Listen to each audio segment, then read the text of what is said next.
एबे विभिन्न स्थान रे देखा जाउछि लोकमानंकु गुड़ाई गुड़ाई आक्रमण करुछंती महुमाछी जेउथिपई केतेबेले कहार जीवन जाउथुवा बेले अनेके गुरुतर हेउछंती।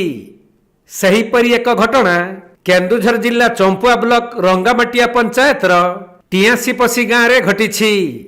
महुमाछीଙ୍କ आक्रमण रे जणे महिला समेत 5 जन आहत होई निकटस्थ भंडा गोष्ठी स्वास्थ्य केन्द्र रे चिकित्सा पई भर्ती होइछंती।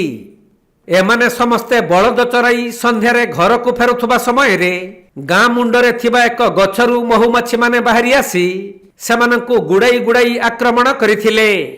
फलरे टियासीपसी गाँर भरत चंद्र सिंह, किराणी बेहेरा, महेंद्र सिंह, निरंजन महाकुड़ और जेमामणि सिंह भंडा स्वास्थ्य केन्द्र रे भर्ती होइथिले। तबे निरंजन महाकुड़ଙ୍କ अवस्था अति गुरुतर हेबारु तांको पुणी केन्दुझर डाक्तरखाना को स्थानांतरित करा जाइछि।